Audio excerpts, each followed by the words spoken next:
the Rangers of the Geek Chest. My name's Steve, and today we got some more Destroying the Value goodness with the recently released Figma Rika from Gridman and some older Star Wars figures, because why not? Gonna be picking up the Mandalorian ones.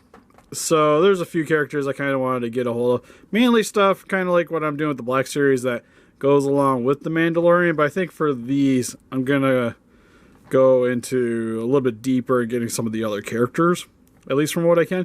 And started with Boba Fett, because I do love me some Mandalorian bounty hunters. I'm gonna say that I was stupid on buying this one. Now I got it for a good deal because he was like 20 bucks, I want to say, because this is the Figuarts Shadow Trooper. And for reasons, I thought it was a Death Trooper. I don't know until I looked at it again after paying for it, and I was like, oh, well, at least I like Stormtroopers. And he was a Tamachi exclusive, a website exclusive, if I do remember correctly. So, still pretty excited to have this, but I thought it was something different. So, yeah. And then got Rika because I just really like Gridman, like collecting Figmas. And for the most part, if I enjoyed the show, I generally buy the Figmas. And definitely really like this.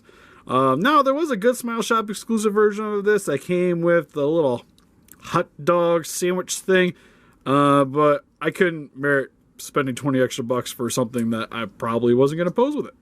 So anyways, we're going to save Rika for the end, because it's the one I'm most excited about. And I guess we'll start with Mr. Trooper here, and then we'll move on to Boba Fett. This one, I believe, was already open to begin with. As you can see, it looks like it's been resealed here. The other two are factory sealed. But for this guy being 2015 is when this came out. As long as it's not scuffed up, I'm going to be pretty excited. But still has the instructions. These guys don't come with stands, which is a little sad. Because I could see that being sort of helpful with these. Oh. Oh, looks like he's got a little scuff on the top of his helmet. But outside of that, it doesn't seem too bad. I love the silver. Silver around the eyes is sweet. Around the mouth plate, got it, the little vents, if you will. But pretty much the rest of this is hardcore black. It probably needs to be cleaned up a little bit. There's like some dings in the plastic here, you can see, but nothing too scratchy looking. But outside of that, pretty much just got Black Stormtrooper. Looks like he comes with 4 hands and just your standard Imperial blaster rifle.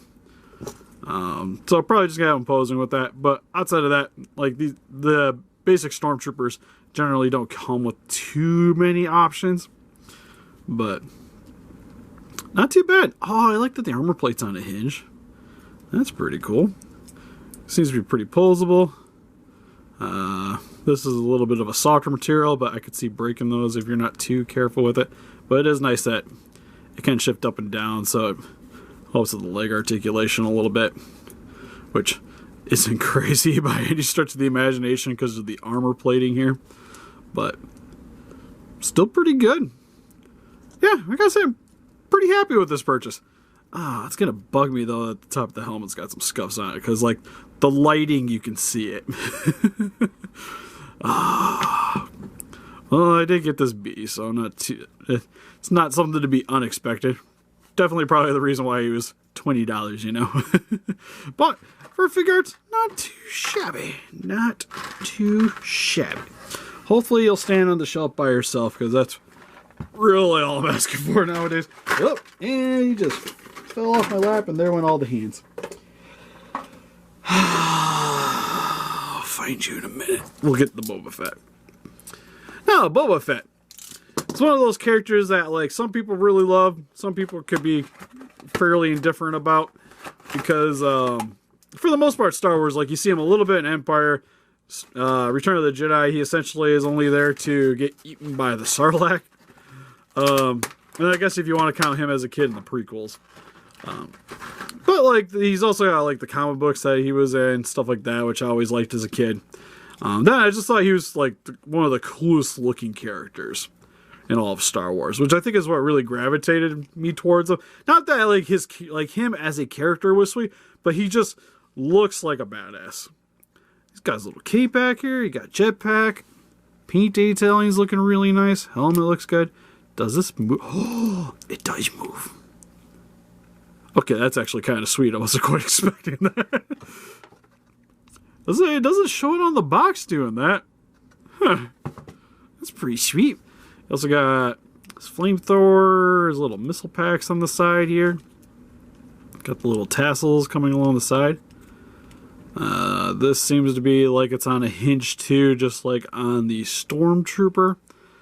Oh, that actually moves. That just moves. Okay, it's on a hinge. That was kind of scaring me for a second. It's like, is this supposed to bend that way? But yeah, it seems working. Oh, that's where the copyright information is. Neat. It's got some detailing on the pads here. Man, I'm actually liking this guy a lot. Like, detail-wise, he looks freaking fantastic. Only comes with his blaster, which was sort of expecting. It would have been kind of cool if you maybe had some, like, effects pieces for, like, having the flamethrower, or even just having the jet propulsions, so you can have them, like, launching off. But from what I expect from Tamashii Nations, especially with this guy being a newer release, because you can see with the stamp here, he's not a super old figure. That, you don't get quite as many of the fun little extras as you did with some of the other releases. But then again, this guy was only like 45-ish in American. So, not too bad. But yeah, the gun looks great though. It's just nice glossy black. Got some little browns here for the handles. Looks pretty good. With Boba Fett though, you get 6 hands. So that's cool. A little bit more than the Trooper. It's like price difference wise. Like this guy, it's about 45. Trooper was about 20-ish. I get 2 extra hands with this guy though. But then again, he's definitely got a lot more going on in terms of sculpt. So you can kind of see a little bit more why he's the price point at the way he is. It's just kind of crazy. Like you go $20 and it's like you get a little bit of extra motions and a little bit more paint to go along with your figures. But not too bad. Kind of gets me excited for the Mandalorian because he definitely has a lot more accessories than this one had. And I want to say he's only like slightly more of the price. I think he was like $55 to pre-order, if I'm not mistaken. And then we got Rika here, which I don't exactly know how I'm going to pose her on the shelf. Because, like, she's a really great character in the series, but I don't really have too many, like, iconic images that I kind of want her having pose. Because for the most part, it's like, you can have her hands in the pocket. She holds the phone, like... What else you got? I kind of wish they would have made a DX version of this and gave us the computer. Like having her next to the computer, I think would have been pretty sweet. But I guess we'll start with the accessories, which you get the Tamashii stand. Looks like 7 extra hands. Extra little joint just in case you break something, which I always really liked. You get the little nub hands. This is probably my favorite thing. It kind of reminds me of my father-in-law a little bit. Because my father-in-law had an accident at the factory. And on his one hand, he's missing those fingers. So it's definitely fairly similar to that. But what these are here for, and I'm not going to attach them here. If I end up deciding to do a review, I'll show it a little more often there. But these are so you can have her hands in the pocket. Like so. Which is pretty cool.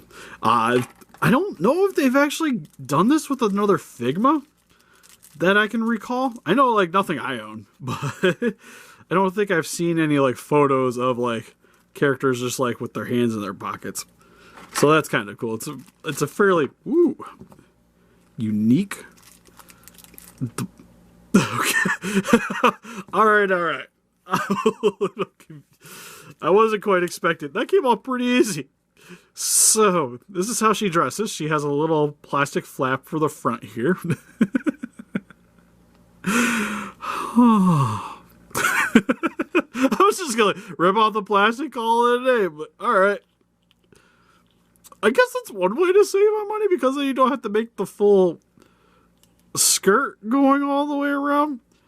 Normally we do like the upshot, but I guess we don't really need to do it. Just know that she actually was wearing something underneath. Sort of like Aqua. Oh, she's got that weird little giraffe thing going on too with her neck, like we did with the swimsuit Megumin. But on her, it's like she's got all the hair there, so it's not quite as noticeable. But looks pretty nice. I will say that her head to me seems like it sits up a little too high. At least looking at it on the figure here, but it's nothing too distracting. But for the most part, looks fairly akin to what she looked like in the anime. I kind of want to have her next to the Akane to see if her thighs are actually larger than Akane's. Because that was probably like the most trademark thing and what everybody kind of made the joke of is that she definitely has larger thighs than Akane has in the anime. But detailing is nice. Get the logo here for the school. This coat looks good. You also get her backpack, which you can attach. And she actually comes with like a decent amount of accessories. It's just odd that it's like none of these are just like, it's just like they're accessories, but they're fairly basic for like a schoolgirl. So it's like I kind of wish there was maybe something that was a little bit more like Gridman focused, because that's other than the extra hairpiece here, which I don't. Whoop, that popped off. Which I don't think she ever had in the anime. Ooh, that's does not want to go on there. Huh. Anyways, but you do get the open mouth worried expression, which this can come off of here. You know, not too opposed to that. Like, that looks pretty cool. But it has, like, the Gridman logo on the top here. And then, other faceplate. Actually, we'll just tip this over. Maybe not. There's actually a tape there, keeping that in. The go tape! Uh-oh. Folded the tape onto the phone. Having problems. There we go. So, got her phone. Nothing too exciting going on there. Okay, like that would have made me nice if there's something actually on the screen. But again, like if you're gonna have her holding it, you're gonna have her holding it facing her, so it's not a big deal. The other faceplate that you get is her kind of concerned, which you do get a little bit of the hair on the side there. Oh, I guess you can kind of see it on this one too. This is kind of like the weird hair placement for the faceplates. Kind of makes sense though, but we're gonna swap out basic expression because I don't think I'm gonna have her with that one for the most part. Not sure if I'm gonna go worried either though, because I'm pretty sure that's how I have the Nindroid. So for the most part, I'm probably actually just gonna rock her with this. But I'm not 100%. Let me know in the comment section below if you guys have any particular preference you'd like to see her as. You guys be excited for review. If there's enough attention for it, definitely consider it a lot more. And help us defeat those kaijus by hitting that like button. Subscribe, become a ranger today. See you guys in the next video. Bye-bye.